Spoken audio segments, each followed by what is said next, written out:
Hello students, welcome back to my channel College Zone. Here I am Megha come back with another tutorial, that is PHP.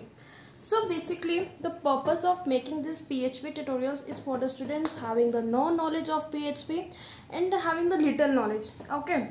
So PHP start करने से पहले मैं उसके कुछ points बता देती हूँ आपको, जैसे कि PHP एक मोस्ट पॉपुलर स्क्रिप्टिंग लैंग्वेज है. Okay. Now the question arises कि स्क्रिप्टिंग लैंग्वेज क्या होता है. ठीक है, तो हमारे पास ना टू टाइप्स की स्क्रिप्ट होती है. बेसिकली मैं कहूँ तो client side and the second one is server side. Okay. And the major difference between the client side and server side is that. तो बेसिकली अगर मैं क्लाइंट साइड को एक्सप्लेन करूँ, क्लाइंट साइड क्या होता है, source code is visible to the user. Basically जब हम एक क्लाइंट है और एक ये सर्वर है, ठीक है, तो अगर क्लाइंट कोई रिक्वेस्ट दे रहा है यूजर सर्वर को कि मुझे ये वाला वेब पेज लोड करके दो, that is basically client side script. ठीक है, जैसे कि इसमें क्या होता है, सोर्स कोड विजिबल होता है. First point, source code is visible to the user and action take place on client's computer. Fine. इसमें क्या होता है, पहले लोडिंग होती है, उसके बाद रन होता है हमारा.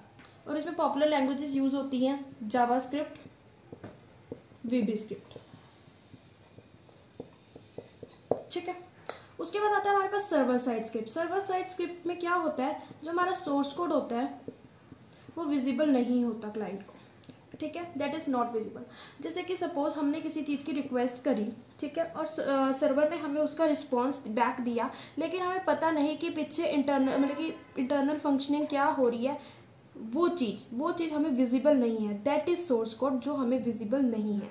ठीक है, अब मैं एग्जांपल देती हूँ. जैसे कि हम अपनी PHP लैंग्वेज यूज़ कर रहे हैं. ठीक है, PHP लैंग्वेज में यही होता है, हम अपना जो कोड पूरा लिखते हैं उसमें सिर्फ हमें HTML पार्ट ही विजिबल होता है. हमें उसकी इंटरनल लॉजिक जो होती है वो विजिबल नहीं होती. ठीक है, मेन डिफरेंस आपको समझ आ गया होगा क्लाइंट साइड स्क्रिप्ट और सर्वर साइड स्क्रिप्ट में. ये होता है, क्लाइंट साइड स्क्रिप्ट क्या होती है, जिसमें सोर्स कोड विजिबल होता है यूजर को और एक्शन जो होते हैं वो क्लाइंट कंप्यूटर पे शो होते हैं. ठीक है, और पॉपुलर लैंग्वेज होता है VB स्क्रिप्ट और जावा स्क्रिप्ट. और सर्वर साइड स्क्रिप्ट क्या होता है कि सोर्स कोड जो होता है वो विजिबल नहीं होता है यूजर को, बिकॉज जो उसकी आउटपुट ऑफ सर्वर होता है वो HTML के पेज के द्वारा की जाती है. मतलब जो उसकी आउटपुट होती है वो HTML पेज होता है. ठीक है, अब मैं इसका जैसे एक और एग्जांपल दे सकती हूँ. जैसे कि आप अमेजोन से शॉपिंग कर रहे हैं. ठीक है, अमेजोन से जब आप शॉपिंग करते हैं तो आप उस पर फिल्टर्स लगा देते हैं. जैसे कि हमें चाहिए 50 to 1000, सब 500 to 1000 वाले हमें प्रोडक्ट्स दिखाओ. ठीक है, 500 to 1000 वाले मुझे टॉप्स दिखाओ गर्ल्स की. ठीक है, तो वो मुझे वही वाले दिखाता है. ठीक है, वो मुझे रिस्पॉन्स दे दिया उसने, बट मुझे ये दिखाया है उसने कि उसने इंटरनल लॉजिक क्या लगाया उसके पीछे, वो नहीं दिखाया. That is script. तो हमें इंटरनल लॉजिक हाइड होता है हमसे, that is server side script. Fine. अब हम बात करेंगे सर्वर साइड स्क्रिप्ट की पॉपुलर लैंग्वेजेस की. तो सबसे पहले आता है हमारे पास PHP, .NET, Python. ठीक है, और भी बहुत सारी है.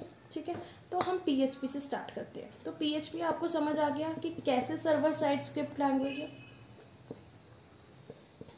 ठीक है, उसके बाद आता है PHP की full form, hyper text pre processor. ठीक है,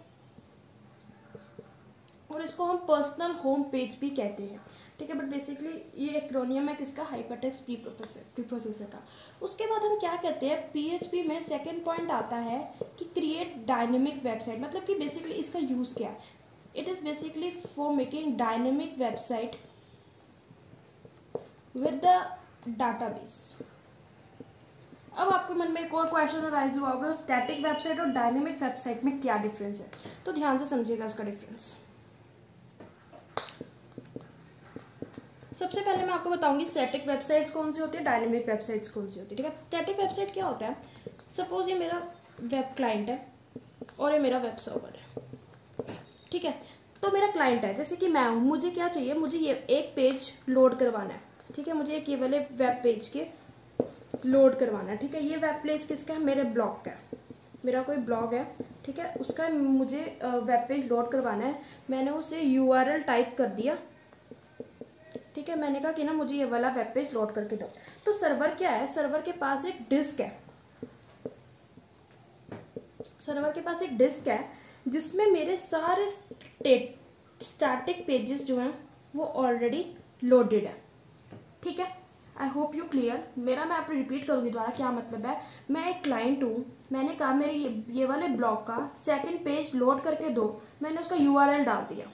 ठीक है, तो सर्वर क्या करेगा, अपने डिस्क में जाएगा, ढूंढेगा क्या ये स्टैटिक पेज है, अगर है तो डिस्क में उसका पेज ऑलरेडी लोडेड होगा। मेरे कहने का मतलब है डिस्क में, जो हमारी डिस्क होती है उसमें सारे के सारे स्टैटिक पेज लोड होते हैं। अब स्टैटिक का मतलब क्या होता है, स्टैटिक का मतलब the one that is fixed, ठीक है, रिमेन सेम, जब तक उसे कोई चेंज नहीं करता तब तक वो सेम रहती है। जैसे कि सपोज स्टैटिक में आपने कोई ब्लॉग बनाया, ब्लॉग साइट बनाई है, ठीक है, कोई भी मतलब कि ब्लॉग की साइट बनाई है, कोई प्रेजेंटेशन बनाई है, उसके 3 पेजेस है, ठीक है, तीनों का अलग अलग HTML पेज है। ठीक है, अब क्या करना है, ऊपर का जैसे कि आपने देखा होगा, ऊपर का होम जहाँ पे लिखा होता है होम, अबाउट, कंटेक्ट मी, वो सबका तीनों का सेम है। ठीक है, अगर आपको एक में चेंज करना है, मतलब कि अगर आपको चेंजेस करने हैं तो आपको इक्वली तीनों में जा के चेंज करने पड़ेंगे। दैट इज़ वेरी हैक्टिक, मतलब अगर एक चेंज करना है हमें तो वो तीनों में अलग अलग जाके करना पड़ेगा। जैसे कि एक में करा तो ऑटोमेटिकली दोनों में नहीं होगा। That is static. जो फिक्स्ड है, ठीक है, वो तब तक चेंज नहीं होगा और हर यूज़र को वो सेम पेज दिखेगा। बेसिकली इसका सबसे पहला पॉइंट यही है कि remain same until developer came to change it. ठीक है, उसके बाद सेकंड पॉइंट ये है इसका कि ये हर यूज़र को सेम दिखता है। ठीक है, ये क्लियर हो गया। अब हम डायनामिक की बात करेंगे।